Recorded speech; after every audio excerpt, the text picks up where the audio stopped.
Car repossessions are at their highest level since the Great Recession, with millions of Americans losing their vehicles.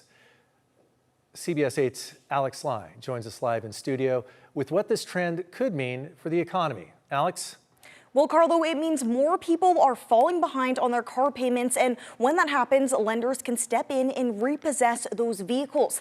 Experts say it's not necessarily a sign of economic collapse, but it's definitely a warning sign that the economy is slowing down.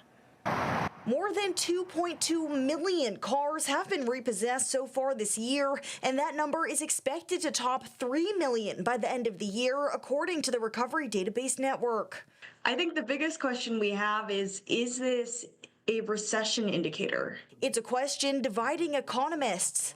Some people think that we're headed for a recession. Other people think that will remain positive, but growing only slowly. University of San Diego economics professor Alan Jin thinks rising repossessions doesn't necessarily signal a recession, but does show the economy is losing steam, especially in the job market. If people then are not getting the raises, if they're not getting the jobs, then they could be impacted then in terms of their ability to make payments, particularly with the cost of other products increasing.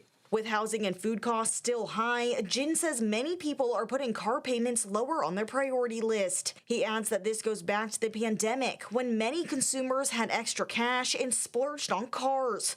Those vehicles often came with high prices and high interest rates, leading to big monthly payments that some are now struggling to keep up with. A lot of car buyers ended up underwater, that the car was worth less than the actual value of the loan. And so financially, it might have made sense for them then to default on the loan as opposed to trying to pay it off. On top of that, today the average price of a new car in the U.S. is above $50,000 for the first time ever, according to Cox Automotive. And Jin says it's hard to predict whether repossessions will keep climbing or level off, but he notes that when Americans can't pay for something as essential as a car, which is often their main way to get to work, it is a sign that the economy is under stress. Is this a true warning sign? In the past, have these types of spikes preceded an economic downturn? They actually have. When you think about a recession, you think about jobs are being lost, which leads to missed payments. Luckily, right now, we're not seeing major job cuts yet, but Jin says if unemployment starts to rise, repossessions could accelerate even faster.